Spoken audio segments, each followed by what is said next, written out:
حضور جانتے ہیں کہ عطا سے خدایا حضور جانتے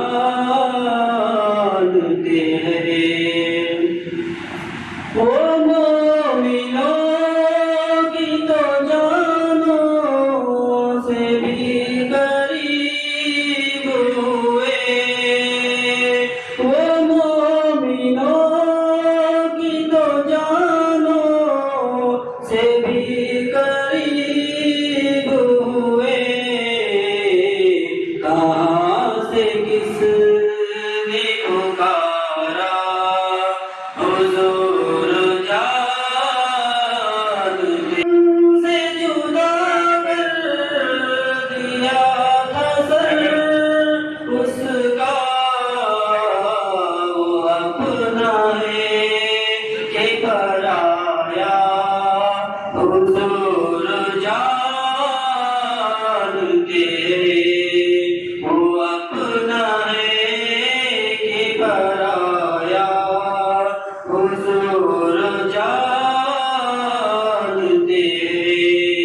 تیری عطا سے خدایا حضور جانتے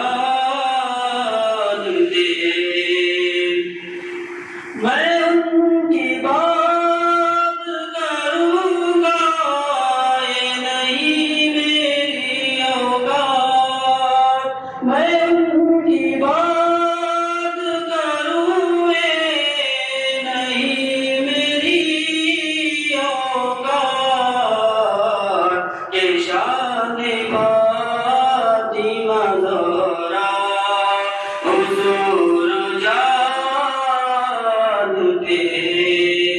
کہ شان فاطمہ زہرا حضور جانتے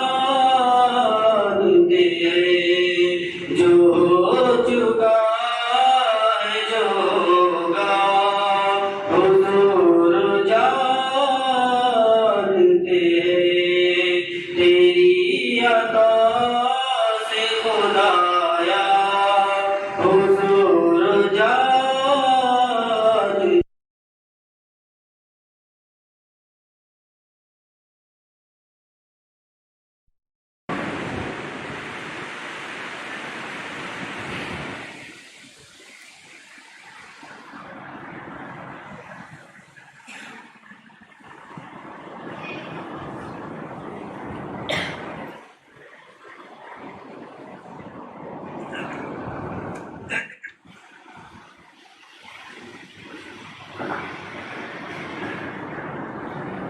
السلام علیکم ورحمۃ اللہ وبرکاتہ درود پاک پڑھ لیجیے اللہم صلی علی سیدنا محمد الرسول والقلم وآلہ الکرام الدین کریم وآلہ وسلم صلاۃ و سلام علیک رسول اللہ صلی اللہ تعالی علیہ وسلم صلی اللہ علیک یا رسول اللہ وسلم علیک یا حبیب اللہ پڑھیے صلی اللہ علیک یا رسول اللہ وسلم علیک یا حبیب اللہ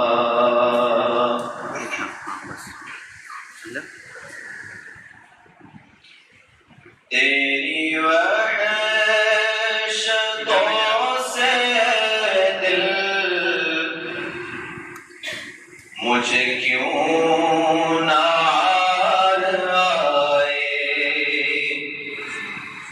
تیری وحشتوں سے دل مجھے کیوں نہ آئے تو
قرار آئے میری بے قراریوں کو نہ کبھی قرار آئے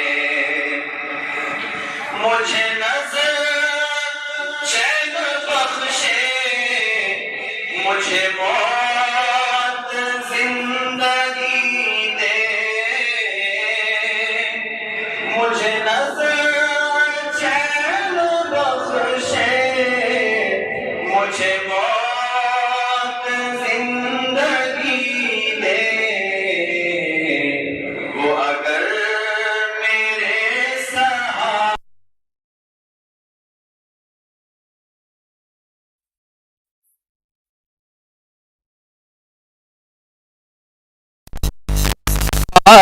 آئے وہ اگر میرے سرہانے دم احتضار آئے نہ حبیب سے محب کا کہیں ایسا پیار دیکھا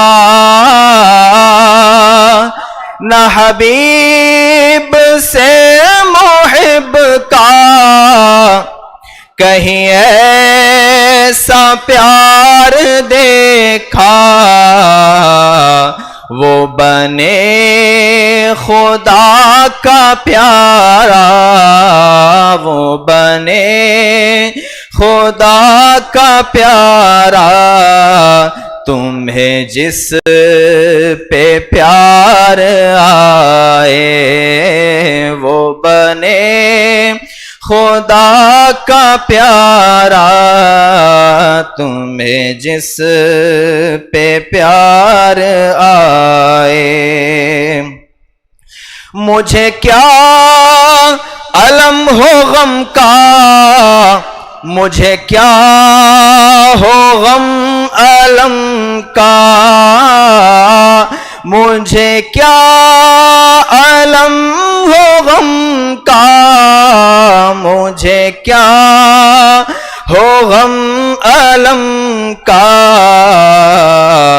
کہ علاج غم علم کا کہ علاج غم علم کا میرے غم گسار آئے کہ علاج غم علم کا میرے غم گسار آئے حسن کا نام لے کر تو پکار دیکھ غم میں حسن کا نام لے کر تو پکار دیکھ غم میں کہ یہ وہ نہیں جو غافل کہ یہ وہ نہیں جو غافل پس انتظار آئے کہ یہ وہ نہیں جو غافل پس انتظار آئے تیری وحشتوں سے اے دل مجھے کیوں نہ عار آئے تو انہی سے دور بھاگے جنہیں تجھ پہ پیار آئے. السلام علیکم ورحمۃ اللہ وبرکاتہ.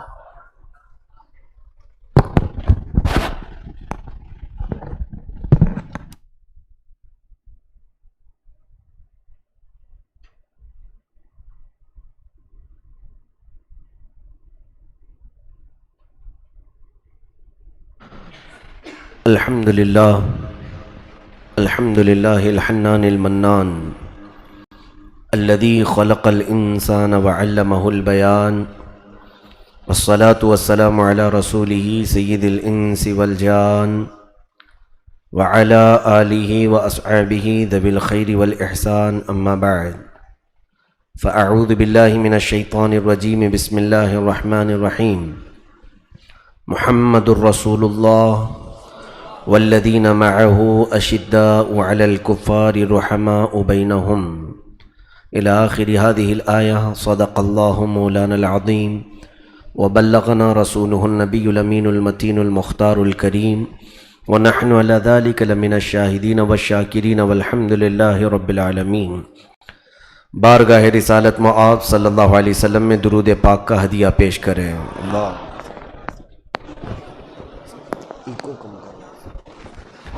اللہم صلی علی سیدنا محمد وعلی آلہ واصحابہ وبارک وسلم صلاۃ دائمۃ سرمدا ابدا. عزیزان گرامی وقار، آج کی اس محفل میں خلیفہ دوم سیدنا عمر ابن خطاب رضی اللہ تعالیٰ عنہ، فاروق اعظم رضی اللہ تعالیٰ عنہ کی بارگاہ میں ہم خراج عقیدت پیش کریں گے. وہ عمر جس کے اعداء پہ شیدا سقر، وہ عمر جس کے اعداء پہ شیدا سقر، عز و شان عدالت پہ لاکھوں سلام. ترجمان نبی ہم زبان نبی، اس خدا دوست حضرت پہ لاکھوں سلام. عزیزان گرامی وقار، رسول پاک صلی اللہ تعالیٰ علیہ وسلم کے اصحاب میں حضور اکرم صلی اللہ تعالیٰ علیہ وسلم کی تبلیغ میں جو بہت زیادہ نمایاں کردار ادا کیے ہیں، ان میں حضرت عمر فاروق رضی اللہ تعالیٰ عنہ کا نام بھی سر فہرست آتا ہے. نبوت کا 7واں سال تھا جب حضرت عمر فاروق رضی اللہ تعالیٰ عنہ ایمان لائے تھے. شروع کے آپ کے حالات پردہ خفا میں ہیں، بچپن کے حالات کسی کتاب میں نقل نہیں ہو سکے، لیکن اتنا ضرور ہے کہ آپ قریش کے معزز خاندان سے تعلق رکھتے تھے. بنو عدی جو آپ کا قبیلہ تھا، یہ سفارت کے کاموں سے متعلق ان کو بہت ساری ذمہ داریاں دی گئی تھیں. جب کبھی عربوں میں آپس میں جنگ ہو جاتی یا آپس میں جھگڑے ہوتے تو فیصل کی حیثیت سے حضرت عمر فاروق کا خاندان وہاں پر ہوتا تھا. حضرت عمر فاروق رضی اللہ تعالیٰ عنہ بنو عدی میں سے تھے، جس کی وجہ سے سفارت کے کام آپ کو بھی ملے تھے، اور جس کی وجہ سے آپ دور دراز کے ملکوں کا سفر بھی کیے ہیں، شام، یمن اور اس کے علاوہ اور بھی کئی ممالک کا، کہ باہمی نزاع، باہمی جھگڑوں کو ختم کرنے کے لیے آپ ثالث کا کردار ادا فرماتے تھے. لیکن اسلام لانے سے قبل جو سب سے زیادہ مسلمانوں کو اذیتیں دینے والے لوگ تھے، کمزور مسلمانوں کو، جو غریب مسلمان تھے صحابہ میں، ان کو سب سے زیادہ اذیت دینے والوں میں بھی حضرت عمر کا نام آتا ہے. کہ جہاں کہیں کوئی اللہ کا نام لینے والا دکھ جاتا تو اسے مارا جاتا تھا. مکہ والے پکڑ کر کے اسے پیٹتے تھے. تو یہ مکہ میں تقریباً 13 سال تک یہی سلسلہ چلا ہے. موب لنچنگ تو اب ہو رہی ہے، اور اس کو نیا نام اگرچہ دیا گیا ہے. در حقیقت جو کیا جا رہا ہے، یہ مکہ والوں کے، مشرکین کے انہی عادات کو دوبارہ اپنایا جا رہا ہے. بس فرق یہ ہے کہ کفار وہاں پر بھی تھے، مشرکین وہاں پر بھی تھے، آج بھی وہی ہیں.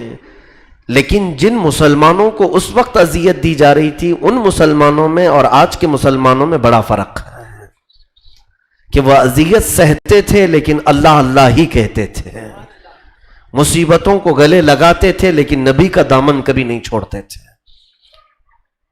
عزیزان گرامی، مجھے آج اس بات پر کہنے میں کوئی دقت نہیں محسوس ہوتی. موب لنچنگ کرنے والے لوگ اس وقت 4-5 لوگ ملتے تھے اور ایک مسلمان کو پکڑ کر مارتے تھے. حرم کعبہ میں بھی کسی مکہ کی گلی میں بھی، لیکن تاریخ اس بات کی شاہد ہے کہ جن لوگوں نے کثرت سے مسلمانوں کو مارا وہ خود ہی اسلام میں داخل ہوئے۔ ہمیں امید ہے کہ آج بھی اللہ انہیں ہدایت دے گا اور وہ اسلام کا پرچم پھر سے لہرائیں گے۔ اسی لیے اقبال نے کہا تھا حرم کو مل گئے پاسباں صنم خانے سے۔ اکثر ایسا ہوا ہے کہ جنہوں نے شدت عداوت سے اسلام اور مسلمانوں کے خلاف علم بغاوت اٹھایا، پھر دنیا نے دیکھا ہے کہ انہی کے ذریعے سے اللہ تعالیٰ نے اسلام اور مسلمانوں کی حفاظت بھی فرمائی، ان کے دلوں میں اللہ اسلام کی ہدایت بھی عطا کرتا ہے۔ تو حضرت عمر کا حال انہی لوگوں میں سے تھا جو ضعیف، غریب اور کمزور مسلمانوں کو مارتے تھے۔ آپ کی حمیت اور غیرت بچپن سے ایسی تھی کہ لوگ آپ کے رعب و دبدبے سے خوف کھایا کرتے تھے۔ مکہ میں بڑے پہلوانوں میں بھی آپ کا شمار تھا، لہیم شہیم تھے، اور دیگر بہت سارے معاملات میں آپ کو لوگ فیصل کی حیثیت سے بٹھاتے تھے۔ جوانی سے ہی آپ کا حال یہ تھا۔ تو جہاں مکہ والوں نے پروپیگنڈا پھیلایا تھا مسلمانوں کے خلاف، نئے دین کے متعلق الگ الگ باتیں، وہ حضرت عمر کو بھی وہی ساری باتیں پہنچی تھیں، لیکن دوسرے تمام کفار و مشرکین اس بات کی ہمت کبھی نہیں کر سکے کہ ان مسلمانوں کو مارنے کی بجائے سیدھے مسلمانوں کے جو امیر ہیں، رسول ہیں، ان کو مارا جائے، معاذ اللہ۔ انہیں ہمت نہیں ہو سکی، لیکن ان لوگوں کو معلوم تھا کہ اگر یہ دلیری اور بہادری کوئی کرے گا تو وہ عمر کر سکتا ہے۔ تو عمر کو اس وقت اتنا ورغلایا گیا اور کہا گیا کہ دیکھیں اس صحابی کا حال کیا ہے۔ صحابی کہتے ہیں دین سے ہٹا ہوا، محمد صلی اللہ تعالیٰ علیہ وسلم کو لوگ صحابی کہتے تھے۔ عمر کے کان اتنے بھرے گئے کہ انہوں نے تلوار نکالی اور کہا اب ان مسلمانوں کو مار کر کے کیا ہوگا، یہ روز بڑھتے ہی جا رہے ہیں۔ پہلے غریب مسلمان تھے، غریب لوگ ایمان لاتے تھے، اب تو شریف اور امیر لوگ بھی مکہ کے اسلام میں آنے لگ گئے ہیں۔ تب پھر عمر کو جب یہ لوگوں نے بہت زیادہ ورغلایا تو انہوں نے سوچا کہ اب ان کا ہی قتل کیوں نہ کر لیا جائے جن کے ذریعے سے یہ اسلام پھیل رہا ہے۔ اب ان کے اسلام لانے کا یہی واقعہ ہوا کہ وہ تلوار لے کر کے چلے تھے، لیکن راستے میں ایک صحابی نے دیکھ لیا، ان کا ارادہ بھانپ لیا اور انہیں پھیرنے کے لیے کہا عمر تم کہاں جا رہے ہو؟ کہا میں محمد کا آج قتل کرنے جا رہا ہوں۔ کہا ان کو بعد میں قتل کرنا، تو اپنے گھر کی خبر لے، تیری بہن اور بہنوی بھی تو اسی اسلام میں آئے ہیں، تو اپنے گھر والوں کی پہلے خبر لے۔ تو ان کو اور بھی جلال آیا کہ میرے گھر میں ہی یہ معاملہ ہو گیا، میں دوسروں کو مارتا تھا۔ اپنی بہن کے گھر آئے، فاطمہ بنت خطاب، وہ ایمان لائی تھیں، اور ان کے شوہر حضرت سعید، یہ دونوں ایمان لائے تھے۔ جس وقت حضرت عمر ان کے گھر پہنچے دروازہ بند تھا، لیکن اندر سے قرآن کی تلاوت کی آواز آ رہی تھی۔ ایک صحابی حضرت خباب بن الارت، وہ لوگوں کو تعلیم قرآن دیا کرتے تھے، جو نئے اسلام میں آتے ان کو قرآن پڑھانے کے لیے جاتے تھے۔ تو وہ صحابی اندر گھر میں بیٹھے شوہر اور بیوی کو قرآن پڑھا رہے تھے، حضرت عمر باہر سے قرآن سن رہے تھے۔ تو اب یقین ہو گیا، راستے میں جنہوں نے کہا تھا کہ میرے گھر میں بھی یہ لوگ اسلام لا چکے ہیں، تو سن کر کے اب یقین ہو گیا، دروازہ زور زور سے پیٹنے لگے۔ تو بہن اور بہنوی نے سمجھ لیا کہ عمر آئے ہیں اور پھر اب خیر نہیں ہوگی۔ خباب بن الارت کو اندر چھپا دیا، دروازہ کھولا تو حضرت عمر جاتے ہی کچھ پوچھا نہیں، دونوں کو بے تحاشا مارنا شروع کر دیا۔ اپنے بہنوی کو بھی بہت مارا، اپنی بہن کو بھی مارا، اتنا کہ ان کی ناک پھٹ گئی، خون جاری ہو گیا، تھک گئے۔ اور ان کے اندر اپنے رشتہ داروں کی صلہ رحمی بھی بہت زیادہ تھی، وہ بہت زیادہ اپنے گھر والوں کا خیال بھی کرتے تھے۔ اپنی بہن کا یہ حال دیکھ کر ان سے رہا نہ گیا، پھر خود کو رحم آ گیا، اٹھایا ان کو اور بٹھایا۔ تھکنے کے بعد پھر پوچھتے ہیں چلو مجھے اب یقین تو ہو گیا کہ تم اسلام لا چکے ہو، محمد کے دین میں آ چکے ہو، میرے آنے سے قبل جو تم لوگ پڑھ رہے تھے وہ کیا تھا؟ ان کی بہن کہتی ہیں وہ اللہ کا کلام ہے، قرآن عظیم ہے، اس میں اللہ رب العزت نے غیب کی خبریں دی ہیں۔ حضرت عمر نے کہا مجھے بھی پڑھ کر کے سناؤ، وہ مجھے بھی پڑھ کر کے سناؤ اور مجھے وہ قرآن دو۔ ان کی بہن نے کہا کہ تم ایمان لائے ہوئے نہیں ہو اور تمہارے ہاتھ میں میں یہ کلام کا نسخہ نہیں دوں گی، البتہ پڑھ کر کے ضرور سناؤں گی۔ ان کو پڑھ کر کے سنایا گیا۔ سورہ طٰہٰ کی شروع کی آیتیں تھیں۔ بس اللہ رب العزت جب کسی کے دل کو بدلنا ہو تو قرآن کی ایک آیت سے بدل دیتا ہے۔ جب یہ آیتیں تلاوت ہونے لگیں، حضرت خباب بن الارت اندر سے آ گئے۔ ان کی آواز میں غضب کی شیرینی تھی۔ قرآن انہوں نے پڑھ کر کے سنایا۔ کافی دیر تک حضرت عمر کہتے تھے کہ اور سناؤ، اور سناؤ، اور سناؤ۔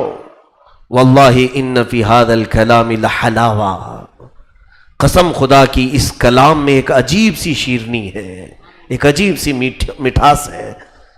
اس کے بعد دیکھا ان کی بہن نے، فاطمہ بنت خطاب نے، کہ عمر نے جب آنکھیں کھولی تو ان کی آنکھوں میں بہت آنسو تھے اور ان کے رخسار پر آنسو نکل کر کے بہہ رہے تھے۔ یہ وہ کلام معجز ہے جو سخت دل کو بھی نرم کر دیتا ہے۔ یہ اللہ کا وہ کلام ہے جس کی تاثیر ہے۔ حضرت عمر نے کہا کہ میں جاتا ہوں محمد صلی اللہ علیہ وسلم سے براہ راست یہ کلام کے متعلق پوچھوں گا اور ان سے میں سوال کروں گا کہ یہ دین آخر ہے کیا۔ فاطمہ بنت خطاب ان کی بہن نے کہا عمر اللہ تیرا بھلا کرے، تو جا ایک بار ان سے مل تو لے۔ اب تک حضرت عمر کا سامنا نہیں ہوا تھا، صرف مسلمانوں کو پکڑ کر کے مارتے تھے۔ حضور صلی اللہ علیہ وسلم سے سن بھی لیتے کہ دین ہے کیا۔ ادھر حضرت عمر نکلے، ادھر رسول کریم صلی اللہ علیہ وسلم صحابہ کے ساتھ بیٹھے ہوئے تھے۔ اس وقت زیادہ صحابہ نہیں تھے، 39 صحابہ، 39 لوگ تھے۔ اتنوں کے بیچ میں اس میں سے بھی چند لوگ تھے۔ فرماتے ہیں رسول کریم صلی اللہ علیہ وسلم دعا کے لیے ہاتھ اٹھا رہے تھے، یوں فرما رہے تھے اللہم اعز الاسلام باحد العمرین، اے اللہ تو اسلام کو عزت دے دو عمر میں سے کسی ایک عمر کے ذریعے سے، ایک عمر بن ہشام اور ایک عمر بن خطاب۔ مکہ میں دو عمر بہت مشہور تھے۔ عمر بن ہشام لوگ نام سن کر کے شاید نہیں پہچانیں گے، لیکن اس کا جب لقب کہا جائے ابو جہل تو ہر کوئی پہچانتا ہے۔ ابو جہل کا اصل نام عمر بن ہشام تھا، اور دوسرا عمر ابن خطاب۔ یہ دونوں عمر مشہور تھے مکہ میں۔ رسول کریم صلی اللہ تعالی علیہ وسلم دعا کے لیے ہاتھ اٹھائے ہوئے ہیں صحابہ کی مجلس میں کہ دو عمر میں سے کسی ایک عمر کے ذریعے سے اسلام کو تو عزت عطا فرما۔ صحابہ نے آمین کہا۔ تھوڑی دیر نہ گزری تھی کہ دروازے پر حضرت امیر حمزہ پہرا دے رہے تھے کہ کوئی آ کر کے حضور کو تکلیف نہ پہنچائے۔ حضرت امیر حمزہ کا بھی رعب و دبدبا تھا۔ حضرت عمر کو تلوار لے کر کے تیزی سے آتے ہوئے دیکھا تو صحابہ نے کہا کہ عمر آ رہے ہیں، اور یہ عمر کے جب آنے کے حالات دیکھے صحابہ نے کہا کہ یہ بے قابو ہو جاتا ہے، اس کو کون قابو میں کرے گا۔ امیر حمزہ نے کہا نہ گھبراؤ میرے ساتھیوں، عمر اگر اچھے ارادے سے آ رہا ہے تو ٹھیک ہے، نہیں تو میں بھی عمر سے کم نہیں، میں اس کا مقابلہ کروں گا۔ اسی اثنا میں حضرت عمر دروازے پر آئے تو امیر حمزہ نے ان کا راستہ روک لیا، پوچھا کہ کیوں آنا ہوا، کس لیے آئے ہو؟ حضرت عمر نے کہا یہ تلوار محمد صلی اللہ علیہ وسلم کے حوالے کرنے آیا ہوں۔ تلوار لٹکا کر کے آئے تھے لیکن وہ تلوار حضور کے حوالے کرنے آئے تھے۔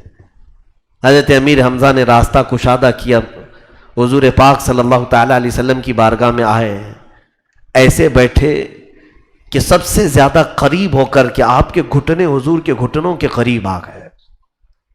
اللہ کے حبیب صلی اللہ تعالی علیہ وسلم سے انہوں نے 2-3 باتیں پوچھی۔ حضور اکرم صلی اللہ علیہ وسلم جب قرآن پڑھنے لگے تو بے تحاشا عمر رونے لگے. کہا اتنے سال میں کس غفلت میں تھا، اتنے سال میں کون سی جہالت میں تھا. اور اندازہ کرو میرے عزیزو، آج 14 صدیوں کے بعد کوئی اچھی آواز والا قاری قرآن پڑھتا ہے تو ہماری آنکھیں بھیگ جاتی ہیں، جبکہ ہم عجم ہیں، ہم عجمی لوگ ہیں، عربی سمجھتے نہیں ہیں. عربی جسے نہیں سمجھ میں آتی ہے اس کا دل ہل جاتا ہے. جو اہل عرب ہوں گے، جن کی مادری زبان عربی ہو، جن کی زبان میں قرآن اترا ہو، ان کے سامنے قرآن تلاوت ہو رہا ہو اور وہ بھی صاحب قرآن نے تلاوت کیا ہو، محمد رسول اللہ صلی اللہ علیہ وسلم نے، تو ان کے دل تو ہلنا ضروری ہے. حضرت عمر نے اسی وقت اپنی گردن حضور کے حوالے کر دی. کہا اشہد ان لا الہ الا اللہ واشہد ان محمد رسول اللہ صلی اللہ علیہ وسلم. صحابہ نے اس وقت ایک بہت بلند نعرہ لگایا. پورے مکہ والوں نے اس وقت اس نعرے کی گونج سنی. حضرت عمر کے اسلام لانے کی خوشی میں، اور صحابہ نے مبارکبادی دی. اے عمر مبارک ہو تجھے، رسول اللہ کی دعا تمہارے حق میں قبول ہو گئی. حضور نے 2 عمر میں سے کسی ایک عمر کے ذریعے سے اللہ کی بارگاہ میں یہ التجا کی تھی کہ اسلام کو عزت بخشے. وہ رسول پاک کی دعا تیرے حق میں قبول ہو گئی. حضرت عمر فاروق رضی اللہ تعالیٰ عنہ ایمان لائے. جب زمانے جاہلیت میں تھے تب بھی ان کا رعب و دبدبا ویسی تھا، کسی سے خوف نہیں کھائے، کسی سے ڈرے نہیں. وہ علل اعلان مجلسوں میں شریک ہوتے تھے. ایمان لانے کے بعد بھی آپ کی وہی کیفیت تھی، وہی حالت تھی.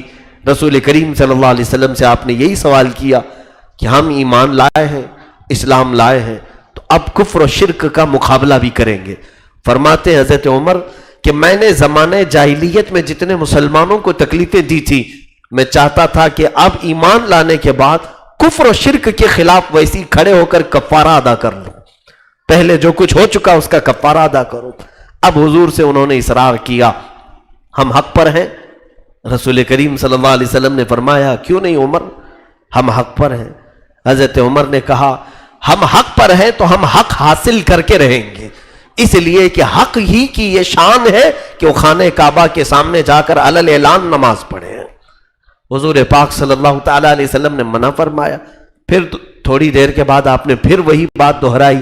تیسری مرتبہ رسول کریم صلی اللہ علیہ وسلم نے اجازت دی سارے صحابہ کو کہ عمر یہ کہتے ہیں کہ آج ہم بیت اللہ میں جا کر کے نماز پڑھیں. اس وقت تک نماز گھروں میں ہوتی تھی، چھپ چھپ کر کے مسلمان پڑھتے تھے. حضرت عمر 40ویں نمبر پر ایمان لائے تھے، 40ویں نمبر پر. اور جب آپ کی اصرار پر رسول کریم صلی اللہ علیہ وسلم نے صحابہ کو حکم فرمایا کہ چلو، تو 2 صفیں لگیں. 2 صفوں میں ایک صف میں آگے امیر حمزہ چلتے تھے، دوسری صف میں حضرت عمر چلتے تھے. اور یہ دونوں صفوں میں مسلمان چل کر خانہ کعبہ کے پاس آئے. سب سے پہلے حرم کعبہ میں حضرت عمر داخل ہوئے. ان کے خاندان کا ایک شخص وہاں بیٹھا ہوا تھا، بنو عدی کا.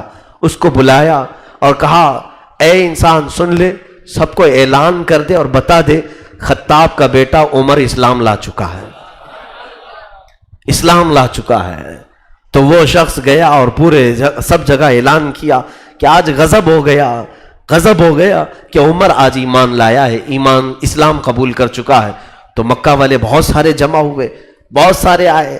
اور جب حضرت عمر فاروق رضی اللہ تعالیٰ حضور صلی اللہ تعالیٰ علیہ وسلم کے پیچھے سایہ بن کر کے ایسے کھڑے تھے کہ لوگوں کو دیکھا مسجد حرم میں جوق در جوق داخل ہو رہے ہیں. ان کو آج ایک بڑی خبر ملی تھی کہ عمر ایمان لائے.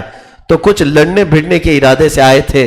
تو حضرت عمر کہتے ہیں کہ اگر تم میں سے ہر خاندان کے 300 لوگ آئے، عمر ان کے لیے اکیلا کافی ہوگا. اور علل اعلان رسول کریم صلی اللہ علیہ وسلم کے ساتھ نماز ادا کیے. کسی کو بھی ہمت نہ ہو سکی کسی ایک مسلمان کو بھی ہاتھ لگا سکے. خدایا پھر سے ہمیں عمر کی آج ضرورت ہے. رسول کریم صلی اللہ تعالیٰ علیہ وسلم کے وہ عظیم جانثار صحابی جنہوں نے اسلام کی عزت میں اور اسلام کے وقار میں 4 چاند لگائے تھے. اسی دن رسول کریم صلی اللہ علیہ وسلم نے ان کو فاروق کا لقب عطا فرمایا. فاروق کہتے ہیں فرق پیدا کرنے والا. عمر کے اسلام لانے کے بعد کفر کیا ہے، اسلام کیا ہے، فرق پیدا ہو گیا.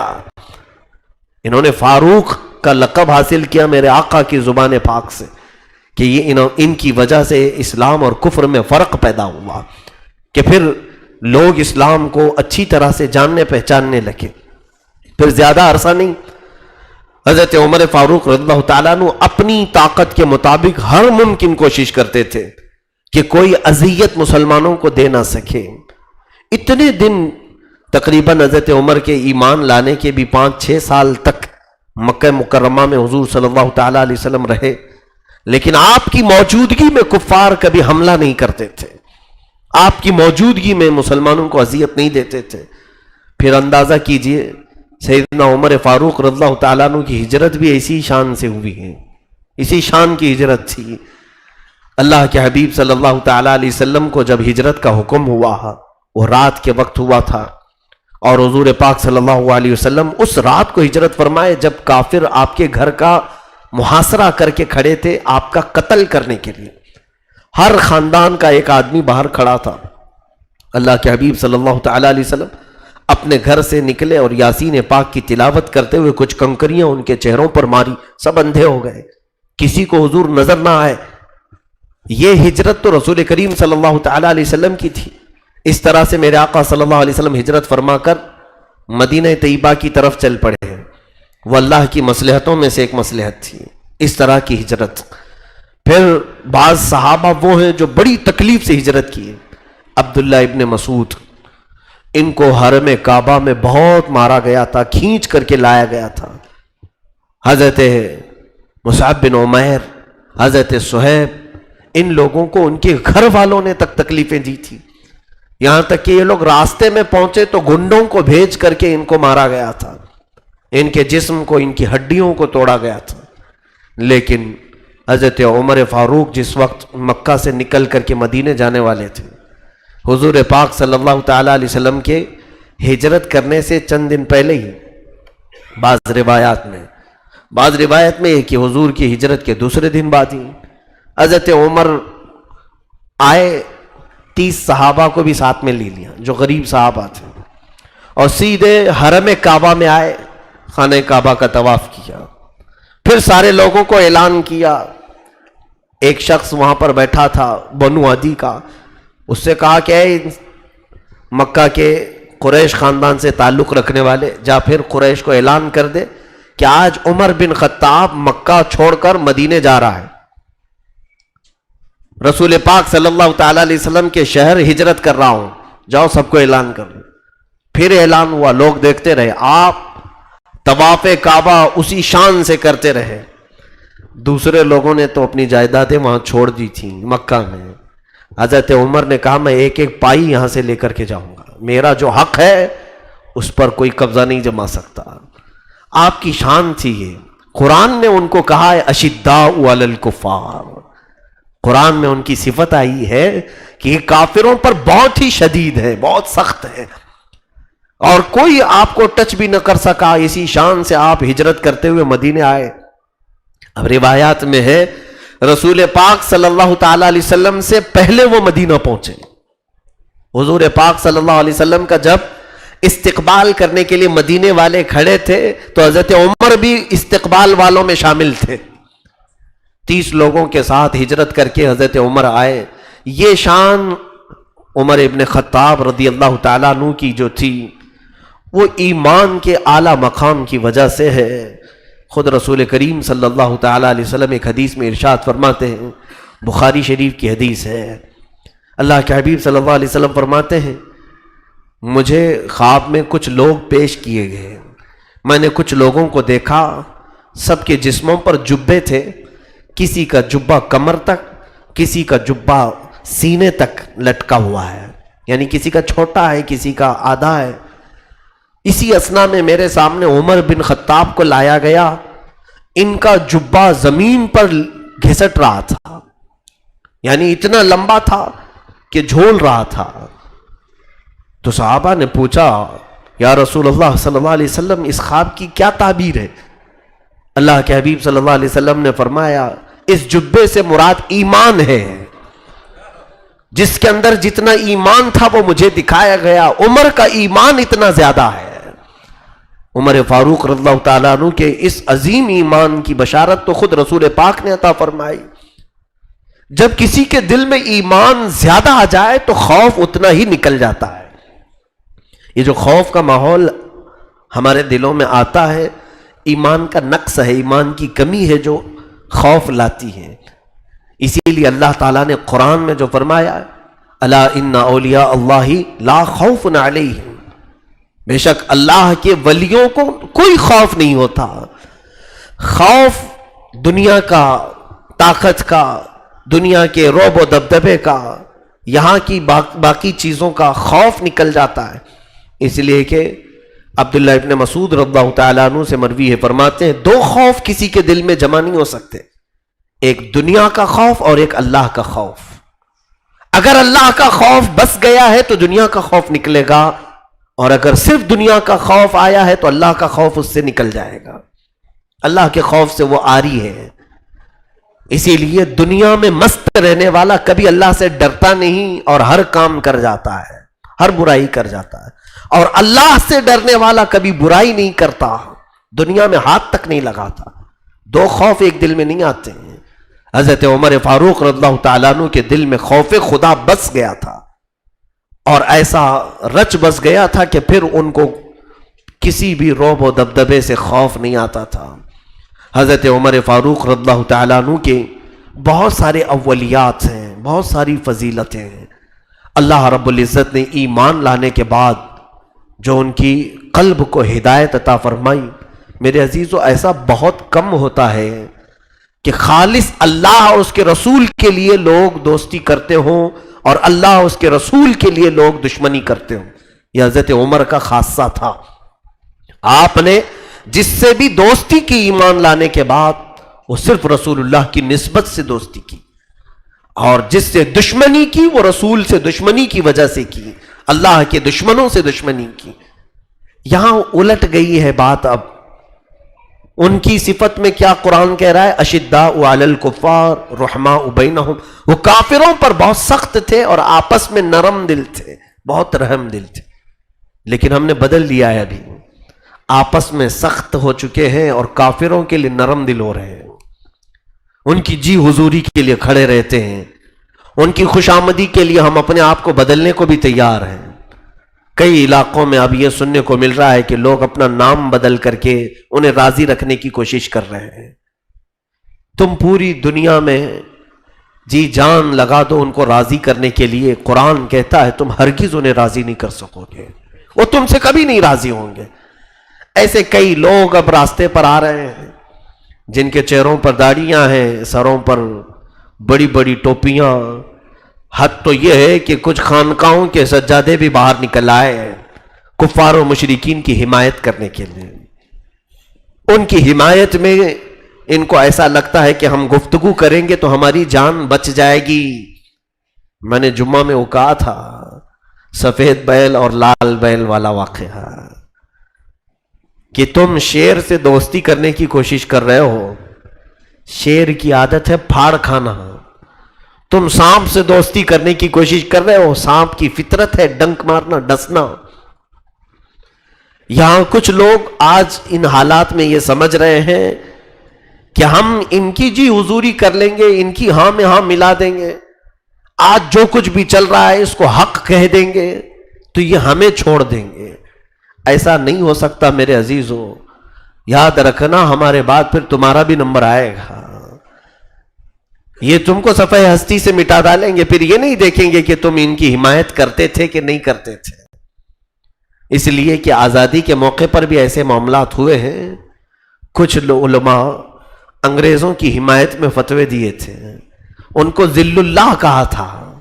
ذل اللہ کا مطلب ہوتا ہے یہ اللہ کا سایہ ہے. ان انگریزوں کے متعلق کچھ علماء کہتے تھے کہ ان کے خلاف بغاوت مت کرو، یہ بہت عدل کرنے والے لوگ ہیں. دیکھو انہوں نے ٹرینیں بنا دی ہیں، انہوں نے پٹریاں بچھا دی ہیں، انہوں نے عمارتیں کھڑی کر دی ہیں. ان کی فضیلت میں کچھ تقریریں ہوتی تھی اس وقت، لیکن ہوا کیا؟ ان کی فضیلت میں بیان کرنے والے بچ گئے؟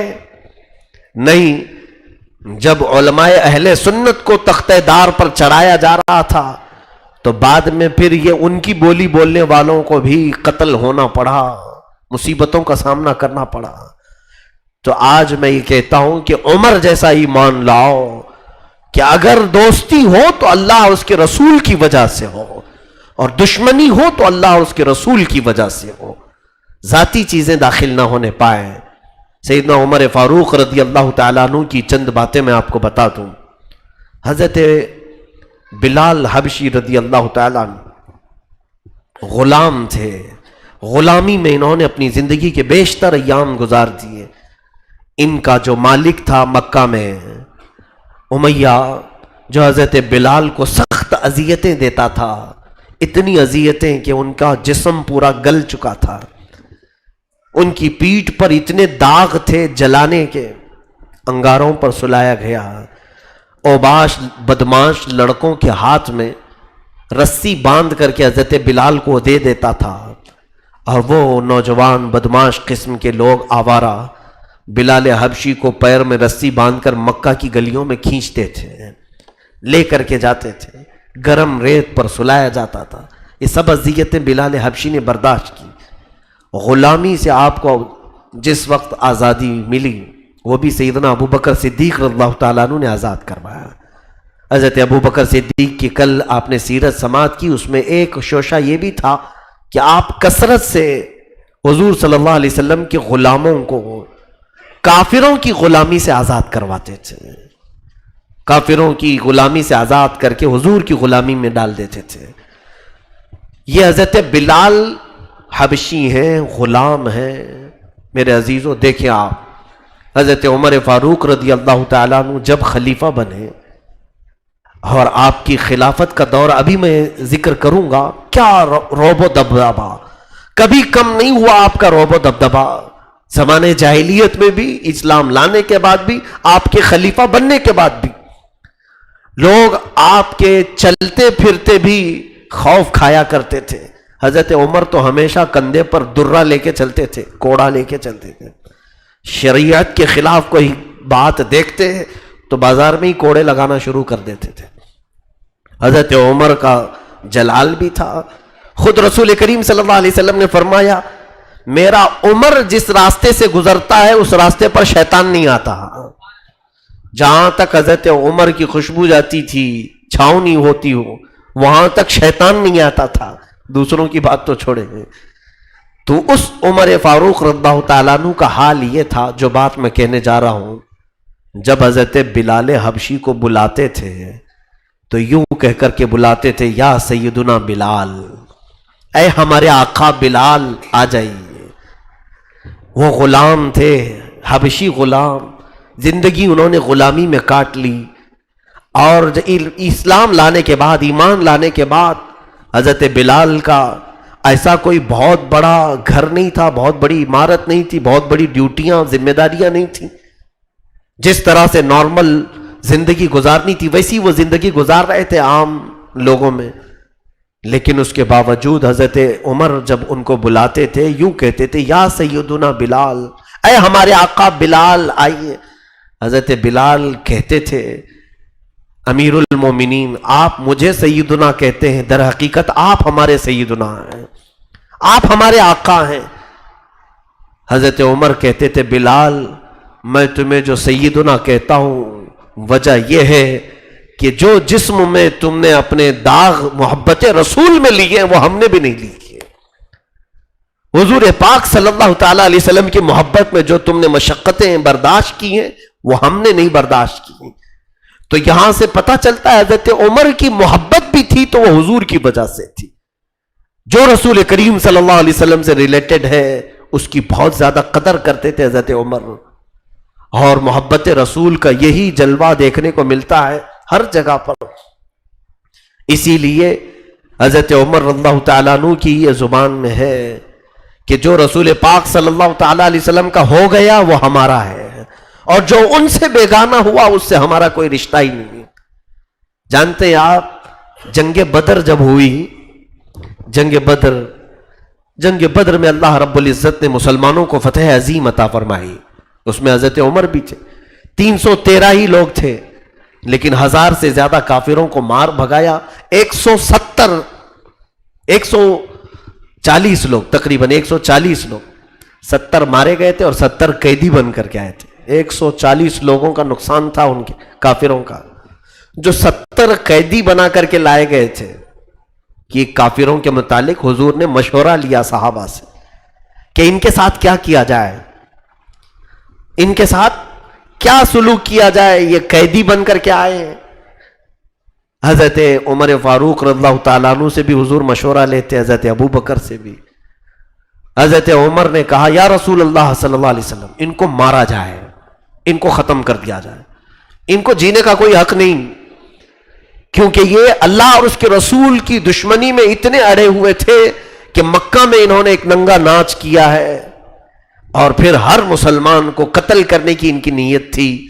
آج ہمارے ہاتھ میں آئے، ان کو ختم کر دیا جائے، ان کو نہ چھوڑا جائے. یہ حضرت عمر کی رائے تھی.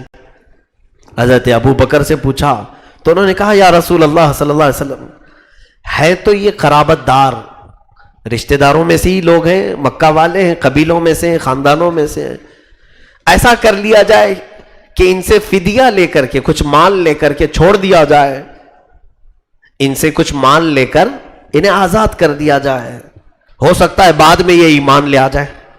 یہ حضرت ابو بکر کی رائے تھی. حضور صلی اللہ تعالیٰ علیہ وسلم نے حضرت ابو بکر کی رائے کو پسند کیا. پھر ان سے فدیہ لیا گیا، مال لیا گیا اور جنگ بدر کے قیدیوں کو چھوڑ دیا گیا. اب سنیے، جب واپس آئے تو قرآن کی آیت نازل ہوئی ما کان لنبی ان یکون لہ اسرا حتی یثخن فی الارض تریدون عرض الدنیا واللہ یرید الاخرہ. قرآن کی آیت میں یہ آ گئی بات، یہ سب معاملہ ختم ہو گیا، جنگ بدر سے واپس مدینے آئے تو اللہ نے فرمایا نبی کے لیے یہ مناسب نہیں ہے کہ وہ قیدیوں کو روک کے رکھیں، انہوں نے اللہ اس کے رسول کا نقصان کیا ہے. ہونا یہ چاہیے کہ ان کو ختم کر دیا جائے، اور تم لوگ دنیا کا مال دیکھ رہے ہو اور اللہ آخرت کی مال کو دیکھتا ہے. واللہ یرید الاخرہ، اللہ آخرت کو دیکھ رہا ہے، تمہارے لیے آخرت بہتر ہے. یعنی آیت حضرت عمر فاروق کی رائے کے مطابق آئی، فیصلہ پہلے ہو چکا تھا. حضرت عمر کو لوگ آج سننا پسند نہیں کریں گے، جو نیوٹرل لوگ ہیں. اگر میں بیان کروں تو جو سیکولر ہیں ان کے دھوئیں نکلنے شروع ہو جائیں گے. اب بہت سخت باتیں ہو گئی، اتنی سخت باتیں آج کے ماحول میں نہیں کرنا چاہیے. بہت سارے لوگ ہمیں مشورہ دیں گے، حالات نہیں دیکھتے رہے مولانا صاحب، آپ اتنی سخت باتیں کر رہے ہیں. اگر حضرت عمر کے یہ حالات نہیں ہوتے تو میں کبھی نہیں بات کرتا، اور حضرت عمر کی بات کرنے میں ہمیں خوف بھی نہیں رکھنا چاہیے، کیونکہ حضرت عمر کی مثال ہم لوگ تو بیان کرتے ہی کرتے ہیں، جن کو آج ہندوستان فخر کے ساتھ ہر جگہ پر، ہر نوٹ پر رکھتا ہے. گاندھی جی کی لکھی ہوئی باتوں میں بھی یہ ہے، کہا کہ میں کچھ ہی لوگوں سے امپریس ہوں پوری دنیا میں، اس میں سے ایک عمر ابن خطاب ہے. تو وہ لوگ جب یہ بات کہہ سکتے ہیں حضرت عمر کی، تو مسلمان ہونے کے ناطے حضرت عمر کا ذکر کرنے میں خوف کس بات کا ہے؟ الحمدللہ یہ ہمارے اجداد میں سے ہیں، ہمارے سلف صالحین میں سے ہیں. ہم ان کا ذکر نہ کریں تو کیا پہاڑی چوہوں کا ذکر کریں گے؟ سیدنا عمر فاروق رضی اللہ تعالیٰ عنہ، آپ کی رائے اکثر قرآن کے مطابق آئی ہے، اور قرآن کی آیتیں آپ کی رائے کے مطابق نازل ہوئی. یہ ایک موقع نہیں ہے، کئی موقع ایسے ہیں. اس کے علاوہ آپ دیکھیں حضرت عمر فاروق رضی اللہ تعالیٰ عنہ کی یہ جو سختی تھی، دشمنان رسول کے لیے تھی، دشمنان اسلام کے لیے تھی. جنگ بنی مستلق میں، غزوہ بنی مستلق ایک غزوہ ہے جس میں حضور پاک صلی اللہ علیہ وسلم تشریف لے کر گئے تھے. غزوے سے واپس آنے کے وقت ایک انصاری صحابی اور ایک مہاجر صحابی، دونوں کے درمیان پانی کے مسئلے کو لے کر کچھ تکرار ہو گئی. پانی کا کچھ مسئلہ تھا، آپس میں تکرار ہوئی. یہ تکرار بڑھتے بڑھتے کیا ہو گئی کہ مہاجرین اور انصار، بہت سارے صحابہ کو بیچ میں آنا پڑا. اس وقت اس جہاد میں ایک شخص تھا عبداللہ بن ابی، منافق تھا یہ، لیکن ظاہر مسلمان منافق کسے کہتے ہیں معلوم ہے نا؟ یعنی اندر سے اس کے اسلام کی دشمنی بھری ہوئی ہے، لیکن وہ سامنے سے نام مسلمان رکھتا ہے، نماز پڑھتا ہے، ٹوپی رکھتا ہے، سب کچھ مسلمانوں کی طرح جیتا ہے، لیکن اندر اس کے دشمنی ہے۔ ایسے آج بھی بہت سارے ہوں گے، ان کو پہچاننے کے لیے ظاہر سی بات ہے غیب کی نگاہیں بھی چاہیے، اسی لیے اس زمانے میں ہم منافق کسی کو نہیں کہہ پاتے ہیں۔ رسول کریم صلی اللہ علیہ وسلم چونکہ نگاہ غیب بھی رکھتے تھے، وہ غیب داں رسول تھے، لیکن کچھ مصلحتیں تھی حضور صلی اللہ تعالی علیہ وسلم بیان نہیں فرمائے۔ عبداللہ بن ابی یہ صرف اسی لیے اسلام لایا تھا کہ اسلام کا بول بالا بہت ہو رہا تھا، ہر جگہ دیکھو اسلام کو فتح مل رہی ہے، کافروں کی بہت زیادہ شرمناک شکستیں ہو رہی تھی۔ تو عبداللہ بن ابی مدینے کا رہنے والا، یہ بڑا آدمی تھا، رئیس آدمی تھا، دل میں کہیں نہ کہیں کھوٹ جو رہتی ہے وہ نکل جاتی ہے منہ سے۔ اس نے وہ جھگڑے کو دیکھ کر کے کیا بات کہی جانتے ہیں آپ؟ عبداللہ بن ابی نے کہا، اے لوگوں، یہ مہاجرین مدینے میں بہت زیادہ ہو گئے، یہ آ کر کے بس گئے اور ہم لوگوں کا جینا تنگ کر دیا انہوں نے۔ یہ کمتر لوگ تھے، یہ ذلیل لوگ تھے اور آ کر کے مدینے میں بس گئے۔ اس نے ایسے سخت جملے مہاجرین کے لیے استعمال کیا۔ یاد رکھیں، زمین اللہ کی ہے، کسی کے بھی متعلق اس طرح کا تعصب جائز نہیں کہ ممبئی میں یو پی والے بہت زیادہ ہو گئے، ان کو نکالنا چاہیے، بہار والے بنگال والے بہت زیادہ ہو گئے۔ یہ عبداللہ بن ابی کی حرکتیں منافقین کی۔ زمین تمہاری نہیں ہے، اللہ کی زمین ہے، ہر ایک کو حق ہے انسان کو، ہم اپنی زمین میں جہاں چاہے رہیں، اللہ کی دی ہوئی زمین ہے۔ تو میرے عزیزو، عبداللہ بن ابی نے یہ مہاجرین کے متعلق جب جملہ کہا اور یہ کہا کہ جب ہم مدینے جائیں گے تو دیکھنا ان ذلیلوں کو ہم نکالیں گے مدینے سے، لَيُخْرِجَنَّ الْأَعَزُّ مِنْهَا الْأَذَلُّ۔ اس نے کہا ہم عزت والے لوگ ہیں، مدینے کے رہنے والے، یہ مہاجرین جتنے بھی مائگریٹ کر کے آئے ہیں، ہجرت کر کے آئے، سب کو ہم نکالیں گے۔ حضرت عمر کو وہ جملہ سنائی دے دیا، اتنا تیش میں آئے ہیں، اتنے جلال میں آئے، حضور صلی اللہ تعالی علیہ وسلم کے پاس آ کر کے کہنے لگے، یا رسول اللہ صلی اللہ علیہ وسلم، مجھے اجازت دیں یا عباد بن بشر، وہ بھی مدینے کے تھے، کہا دونوں میں سے کسی ایک کو اجازت دے، عبداللہ بن ابی کی ہم گردن اڑانا چاہتے ہیں۔ اس نے مہاجرین کے بارے میں ایسے سخت جملے کہے، جب تک کسی کو بھی یہ نہیں خبر ہے کہ عبداللہ بن ابی منافق ہے، نہیں، کوئی نہیں کہتا تھا، وہ مسلمان تھا، دیکھنے میں مسلمان ہی تھا۔ حضور صلی اللہ علیہ وسلم نے بھی منع کر دیا، عمر پھر لوگ کیا کہیں گے کہ محمد اپنے ہی ساتھیوں کا قتل کروا رہے ہیں، وہ میرے ساتھ جہاد میں آیا، میرے ساتھ جنگ کیا، اس کا ہم قتل کیسے کریں؟ حضرت عمر نے کہا کہ نہیں یا رسول اللہ، اس کا قتل ہونا چاہیے، اس کے دل میں اسلام نہیں ہے۔ حضرت عمر یہ بار بار کہتے رہے، اور اس کے بعد حضرت عمر جب بھی بات کرتے تو قرآن کی دلیل سے بات کرتے تھے۔ حضرت عمر نے ایک آیت پڑھی، یا رسول اللہ صلی اللہ علیہ وسلم، کیا اللہ یہ نہیں فرما رہا ہے استغفر لهم او لا تستغفر لهم ان تستغفر لهم 70 مرہ فلن یغفر اللہ لهم؟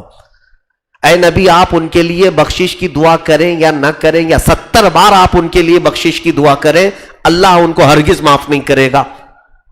یہ اللہ نے جب فرمایا ہے، حضور نے حضرت عمر سے کہا، اے عمر، اگر مجھے یہ معلوم ہو جائے کہ 70 سے زیادہ بار بخشش مانگنے سے اللہ بخش دے گا تو پھر میں اس کے لیے 70 سے زیادہ بار دعا کروں گا۔ حضور نے فرمایا، حضرت عمر چپ ہو گئے، خاموش ہو گئے۔ اس کے بعد عبداللہ بن ابی مر گیا، ختم ہو گیا۔ حضرت عمر کہنے لگے، یا رسول اللہ صلی اللہ علیہ وسلم، یہ ختم ہو گئی بدبو، اب آپ اس کے جنازے میں نہ جائیں، وہ اسلام کی دشمنی رکھتا تھا۔ حضور صلی اللہ علیہ وسلم نے فرمایا، نہیں، میں اس کے جنازے میں بھی شریک ہوں گا، آپ اس کی نماز جنازہ پڑھائیے۔ حضرت عمر کے دل میں نہیں تھا، جنازہ ہو گیا۔ اس کے بعد قرآن کی آیت آئی، وَلَا تُصَلِّ عَلَىٰ أَحَدٍ مِّنْهُمْ مَاتَ أَبَدًا وَلَا تَقُمْ عَلَىٰ قَبْرِهِ۔ اے رسول، ان میں سے جب کوئی مر جائے تو آپ اس کی جنازہ نہ پڑھے اور کبھی ان کی قبروں کے پاس بھی نہ کھڑے ہوں۔ حضور صلی اللہ تعالی علیہ وسلم نے فرمایا، عمر جو تم کہتے تھے وہی اللہ فرما رہا ہے۔ اسی لیے حضرت عمر کو ایک لقب دیا گیا الموافق رأیہ للوحی والکتاب. ان کی رائے ہمیشہ ایسی ہوتی تھی کہ اللہ کی کلام سے، کتاب اللہ سے اس کی موافقت ہو جاتی تھی. اللہ تعالیٰ عمر کی رائے کے مطابق کئی آیتیں نازل فرمایا ہے. یہ ایک موقع ہے. اس کے علاوہ اور بھی کئی معاملات ہیں جہاں حضرت عمر فاروق رضی اللہ تعالیٰ عنہ نے کہا، جیسے ازواج مطہرات، حضور صلی اللہ تعالیٰ علیہ وسلم کی بیویاں. صحابہ حضور کے گھروں میں جایا آیا کرتے تھے، کوئی بھی چیز. حضرت عمر کی غیرت الگ تھی، آپ کا مزاج الگ تھا. کہا حضور کی بیویاں عام بیویوں کی طرح نہیں ہیں، حضور کی ازواج مطہرات عام عورتوں کی طرح نہیں ہیں، ہماری سب کی عورتوں کی طرح کچھ تو خصوصیات ہونا چاہیے. تو حضرت عمر نے کہا میرا دل یہ چاہتا ہے کہ اے صحابہ، حضور کی ازواج مطہرات کے ساتھ اس طرح بلا روک ٹوک گھروں میں آیا جایا نہ کرو. وہ رسول پاک کی ہم فراش ہیں، رسول کریم صلی اللہ علیہ وسلم کی گھر والیاں ہیں. کوئی حکم ایسا نہیں تھا، لیکن حضرت عمر کا خیال ایسا تھا. اسی رات کو اللہ نے آیت نازل فرمائی، وَإِذَا سَأَلْتُمُوهُنَّ مَتَاعًا فَاسْأَلُوهُنَّ مِنْ وَرَاءِ حِجَابٍ. اے ایمان والو، جب تم نبی کی بیویوں سے کوئی چیز مانگو بھی تو پردے کے پیچھے سے مانگو. اور پھر اللہ نے قرآن میں آیت نازل فرمائی، یا نساء النبی لستن کأحد من النساء. اے نبی کی بیویوں، تم عام عورتوں کی طرح نہیں ہو. حضرت عمر یہی کہتے تھے اور قرآن کی آیت آ گئی. اور اس کے بعد ایک دو نہیں میرے عزیزوں، کئی معاملات میں سیدنا عمر ابن خطاب رضی اللہ تعالیٰ عنہ کی رائے قرآن کے موافق رہی. اس لیے رسول کریم صلی اللہ تعالیٰ علیہ وسلم ہر مشورے میں حضرت عمر کو ساتھ رکھا کرتے تھے. بہت سارے معاملات میں آپ سے پوچھا کرتے تھے. اور لوگ ان کی سختی کو بیان کر رہے ہیں، آج کہہ رہے ہیں کہ وہ بہت زیادہ سخت تھے. میں کہتا ہوں اتنے ہی سخت اگر تم ہو جاؤ تو دنیا سب نرم ہو جائے گی، ساری چیزوں کی نرمی خود بخود آ جائے گی. اللہ کے لیے اور رسول اللہ کے لیے یہ معیار ہونا چاہیے. اب میں آپ کو ایک اور ایسی بات بتاتا ہوں جو ہم سب سے جلدی نہیں ہو پائے گا، ہم سب سے ایسا نہیں ہو پاتا ہے. لمبی حدیث ہے، اس کو میں نے تفسیر میں کئی مرتبہ عرض کیا ہے. آج حضرت عمر فاروق کی مجلس ہے اس لیے عرض کر رہا ہوں. جنگ بدر میں کئی کافر مارے گئے تھے. اس میں صفوان بن امیہ، صفوان نام کا ایک شخص مکہ کا، اس کا باپ قتل ہوا تھا. امیہ مارا گیا تھا اور وہ مکہ کا بڑا آدمی تھا، پیسے والا تھا. وہ بہت زیادہ دشمنی میں گھوم رہا تھا. مسلمان کمزور تھے، چھوٹے تھے، مکہ چلے گئے. اب دیکھو انہوں نے تو ہمارے باپ داداؤں کو بھی مار دیا. اسی اسنا میں مکہ میں ایک اور شخص تھا، عمیر بن وہب، جس کو شیطان قریش کہتے تھے لوگ، قریش کا شیطان. جنگ بدر کی آگ بھڑکانے میں عمیر بن وہب کا بہت زیادہ ہاتھ تھا. عمیر بن وہب، اس کا بیٹا قیدی ہو چکا تھا حضور کے پاس. بیٹا یہاں پکڑا گیا ہے اور حضور چھوڑ نہیں رہے تھے کیونکہ فدیہ دیا نہیں تھا. تو یہاں مدینے میں وہ قیدی بنا کر کے رکھا گیا تھا. عمیر بن وہب کو اپنے بیٹے کی فکر تھی اور صفوان کو اپنے باپ کی فکر تھی. بات سمجھ میں آ رہی نا آپ کو؟ اب جب دونوں دشمنوں کا ایک ہی کاز ہو، ایک ہی مقصد ہو، تو جلدی دوستی بھی ہو جاتی ہے. صفوان نے دیکھا کہ عمیر اپنے بیٹے کی تلاش میں ہے کہ کسی بھی طرح سے مدینے سے یہ چھوٹ کر کے آ جائے اور مجھے میرے باپ کا بدلہ لینا ہے. عمیر پیسوں سے کم آدمی تھا، تو اس نے سوچا کہ کیوں نہ اسی کو میں تیار کر کے محمد کے قتل کے لیے بھیج دوں. تو صفوان آیا عمیر کو کہا کہ عمیر تیرے اوپر کتنے لوگوں کا قرضہ ہے؟ کہا فلاں کا فلاں کا فلاں کا قرضہ ہے. کہا خرچہ کیسے چل رہا ہے؟ کہا بڑی تنگ دستی ہے، بیٹا بھی محمد نے قید کر کے رکھا ہے.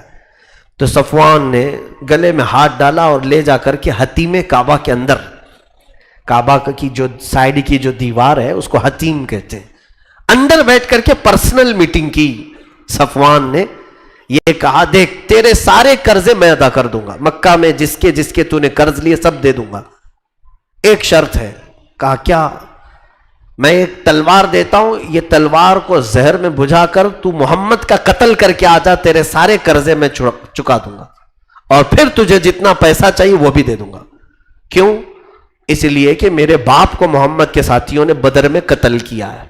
عمیر نے کہا بالکل بہت اچھا کام ہے, میں میرے بیٹے کا بھی بدلہ لینا چاہتا ہوں, تو تیرے باپ کا دونوں ایک ہی ہو گئے, ایک حمام میں دو ننگے ہو ہی جاتے ہیں. تو عمیر نے کہا بالکل مجھے یہ پسند ہے.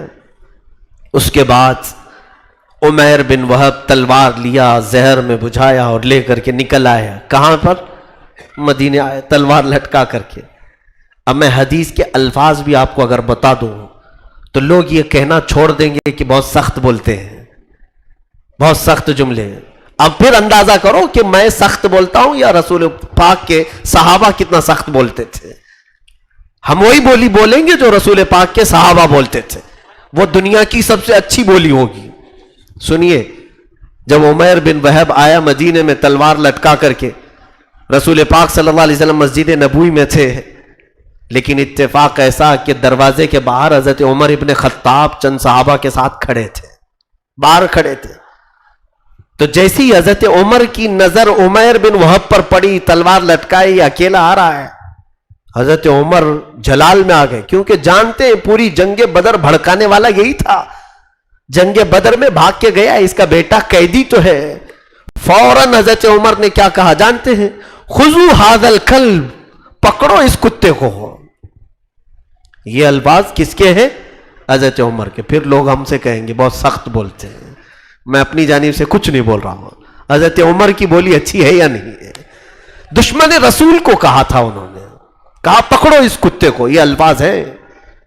اور اس کے بعد حضرت عمر دوڑتے ہوئے آئے, بڑا لمبا ان کے ہاتھ میں ایک رومال تھا, گردن میں ڈالا اور لپیٹا, لپیٹ کر کھینچتے ہوئے لے آئے. کیسے آنا ہوا؟ کہا کہ نہیں میں بیٹے سے ملنے آیا ہوں. کہا تمہاری خیر بعد میں لوں گا, خبر بعد میں لیتا ہوں, پہلے پوچھ تو لوں حضور سے کہ اس کا کیا کرنا ہے. اس کو صحابہ کے ہاتھ میں دیا, اس کو چھوڑنا مت. مسجد نبوی میں اندر آئے, رسول کریم صلی اللہ علیہ وسلم سے کہا یا رسول اللہ صلی اللہ علیہ وسلم, وہ شیطان قریش بدر کی جنگ بھڑکانے والا عمیر بن وہب آیا, اور یا رسول اللہ مجھے لگتا ہے وہ برے ارادے سے آیا ہے. یہ حضرت عمر کی دوربین نگاہ ہے. آپ کس قدر سمجھ جایا کرتے تھے, حساس تھے. کہا کہ مجھے لگتا ہے وہ برے ارادے سے آیا ہے. حضور صلی اللہ علیہ وسلم آپ کی شان کریمی اور شان رحیمی ایسی تھی کہ دشمنوں کے لیے بھی آپ دروازے کھول دیا کرتے تھے. آپ نے فرمایا عمر اسے اندر تو آنے دو, اندر تو آنے دو. حضرت عمر اسی طرح سے اسے پکڑ کر کے اندر لے آئے. حضور نے فرمایا اس کی گردن کو ڈھیلی تو کر دو, بات کر سکے. آپ نے اس کی گردن کو ڈھیلا کیا. رسول کریم صلی اللہ علیہ وسلم نے پوچھا کیسے آنا ہوا عمیر؟ عمیر بن وہب نے کہا کہ بس میرے بیٹے کی خبر لینے آیا ہوں جو آپ کے پاس قیدی ہے, خیر خیریت پوچھنے آیا تھا اور کچھ بھی نہیں. حضور نے فرمایا سچ بولو کس لیے آیا؟ عمیر نے کہا بس اسی کے لیے تو آیا ہوں, میرا بیٹا آپ کے پاس قیدی ہے, بات چیت کر لوں. کہا اگر بیٹے سے بات کرنے کے لیے آیا تو تلوار کیوں لے کے آئے ہو؟ تو اس نے تلوار پھینک دیا نیچے دکھانے کے لیے. کہا اس تلوار کا کیا, جنگ بدر میں تو دیکھا آپ نے ہماری تلواریں کچھ کام نہیں آ سکی, آپ ہی کی تلوار کام آئی تھی. یہ لچھے دار باتیں ہوتی ہیں. تو حضور پاک صلی اللہ علیہ وسلم کو وہ اس طرح سے باتیں بنانے کی کوشش کر رہا تھا تلوار پھینک کر. حضور نے کہا, زور سے کہا, عمیر وہ بات کیوں نہیں کہتے جو صفوان کے ساتھ حتیم کعبہ میں کر کے آئے ہو؟ حتیم کعبہ میں بیٹھ کر کے جو تم نے صفوان کے ساتھ کہا وہ بات کہو. اللہ اکبر. عمیر بن وہب پورے جسم میں راشا طاری ہو گیا, کیونکہ یہ پرسنل بات تھی, راز کی بات تھی. صفوان کے ساتھ جو کر کے آیا تھا کسی کو خبر نہیں تھی. پھر کہا عمیر بن وہب نے, میں سنتا تھا کہ آپ غیب کی خبریں جانتے ہیں, آج میری خبر آپ نے خود دے دی, اب زیادہ دیر کس بات کی, میں بھی دائرہ اسلام میں داخل ہوتا ہوں. انہوں نے کلمہ پڑھا, اسلام لا ہے. دیکھیں یہ سچویشن میں بتانا چاہتا ہوں. عمیر بن وہب حضور صلی اللہ علیہ وسلم کی بارگاہ میں کلمہ شہادت پڑھ کر ایمان لائے, باہر مسجد نبوی کے آئے. حضرت عمر اب وہ گمچھا نہیں, اپنا ہاتھ ان کے گلے میں ڈال کر آئے. گلے میں ہاتھ ڈال کر باہر لائے اور دیگر ساتھیوں سے کہتے ہیں واللہ انی لخنزیر احب الی، قسم خدا کی پہلے مجھے خنزیر اس سے اچھا لگتا تھا. خنزیر برا جانور، یہ بھی لفظ ہے حضرت عمر کے. خنزیر مجھے اس سے اچھا لگتا تھا کیونکہ یہ دشمن رسول تھا، لیکن اے لوگوں سنو، واللہ الان احب الی من بعض ولدی، اب مجھے یہ میرے اپنے بیٹوں سے زیادہ محبوب لگتا ہے کیونکہ اس نے اپنے زبان سے کلمہ توحید جو پڑھا.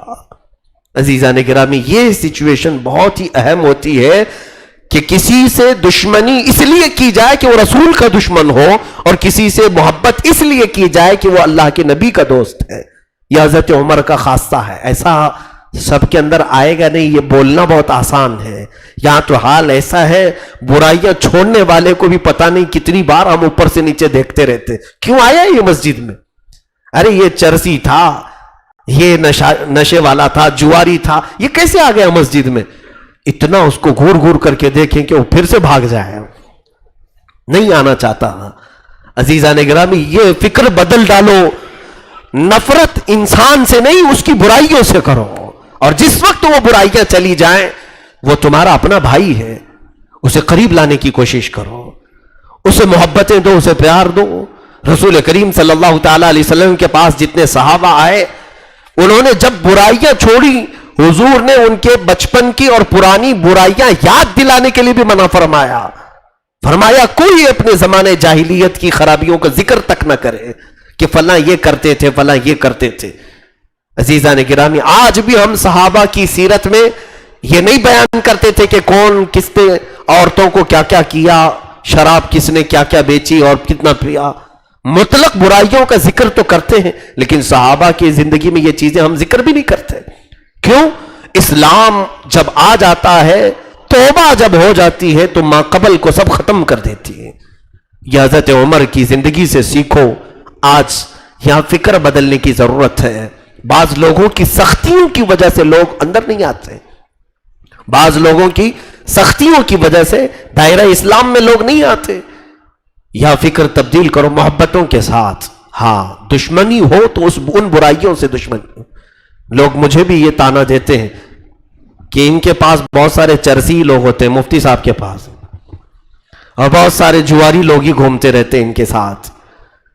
میں نے کسی صاحب سے کہا بھی تھا کہ ہاں ڈاکٹر ہمیشہ مریضوں کے ساتھ ہی ہوتا ہے، اور مریض ڈاکٹر کے پاس نہ جائیں تو اچھے لوگ کاہے کے لیے آئیں گے؟ میرے عزیزوں، ہمارا مقصد صرف یہ ہے کہ ہو سکتا ہے وہ چند ساعتیں، چند لمحے ہمارے ساتھ بیٹھیں تو اللہ ان کے دل میں بھی اصلاح کی توفیق عطا کر دے، ہدایت مل جائے.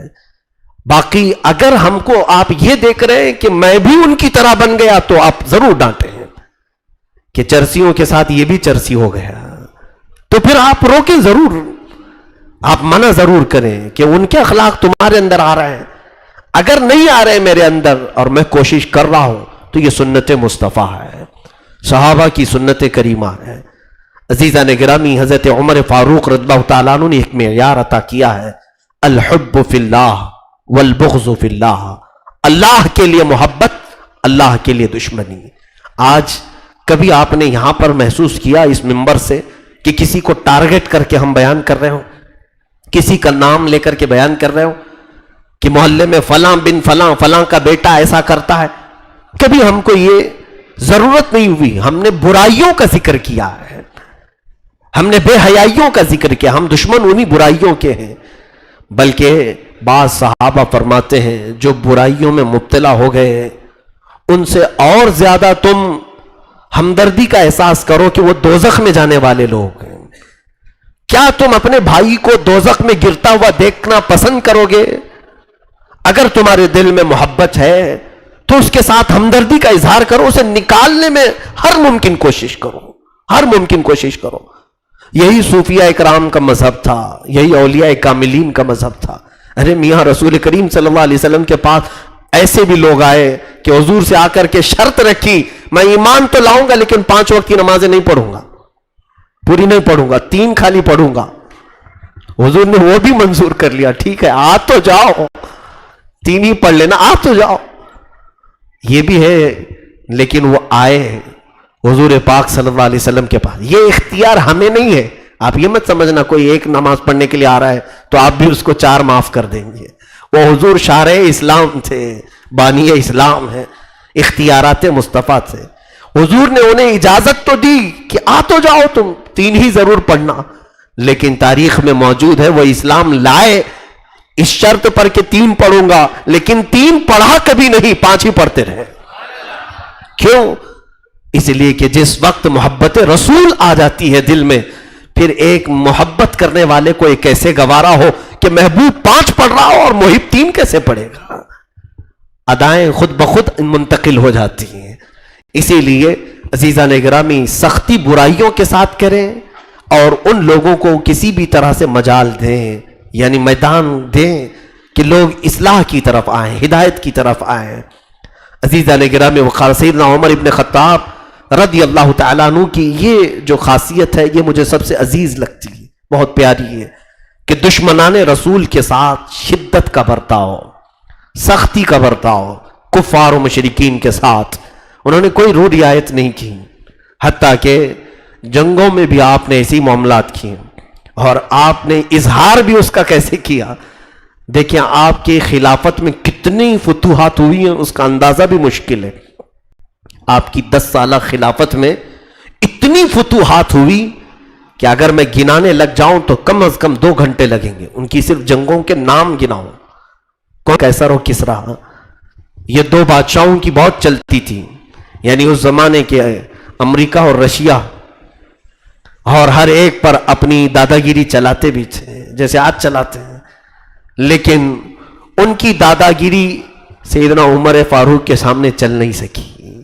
حضرت عمر فاروق رضی اللہ تعالیٰ عنہ نے فتوحات کا سلسلہ جب طویل کیا تو ان کو بھی پیغام بھیجا قیصر اور کسریٰ کو کہ اب تمہاری باری ہے، عمر کی فوج تمہارے ملک میں بھی آنے والی ہے.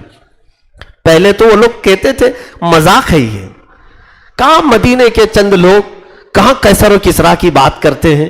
دنیا بھر کا سونا اکٹھا کر کے وہ کرسیاں بنائے تھے. قیصر و کسریٰ کے دربار میں بیٹھنے والے وزیروں کی کرسیاں سونے کی بن جاتی تھیں. تو پھر کتنا مال جمع کیا تھا انہوں نے. جب آپ نے خط بھیجا تو انہوں نے مذاق سمجھا. پھر چند دنوں کے بعد آس پاس کے علاقے فتح ہونے لگے تو لگا کہیں بات میں دم تو ہے، قریب ہی پھٹک رہا ہے، عمر کی فنین ہوتا ہے. تو اس نے کہا ٹھیک ہے، یہ نیا ورڈ ہے، امیر المومنین ہوتا ہے، تو اس کا محل کہاں ہے؟ پھر انہوں نے ہنس دیا، کہا ان کا محل بھی نہیں ہوتا ہے. اسلام میں یہ چیز رکھی نہیں گئی تھی، ان کا محل بھی نہیں ہوتا. پھر ان لوگوں نے پوچھا کہ ٹھیک ہے محل بھی نہیں ہوتا تو رہتا کہاں ہے؟ تو صحابہ نے کہا دیکھو مسجد نبوی کے آگے جنت البقیع کے پاس ایک پیلو کا درخت ہے، اس درخت کی چھاؤں میں سو رہا ہوگا دوپہر کے وقت. یہ وقت کے امیر المومنین کا پتہ بتا رہے لوگ.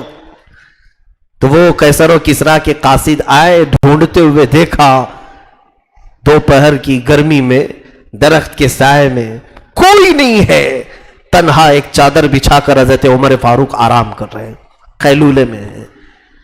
تو کچھ لوگ وہاں جو کھڑے تھے اور کہا یہ ہے عمر جس کے خوف سے قیصر و کسریٰ وہاں بیٹھ کر کانپ رہے ہیں، وہ ڈر رہے ہیں، ہم کو دیکھنے کے لیے بھیجے، اتنا معمولی آدمی، کیوں نہ ہم اس کا قتل کر کے نکل جائیں. حضرت عمر بیدار ہوئے اور کہا جو تم دل میں سوچ رہے وہ اللہ کبھی ہونے نہیں دے گا.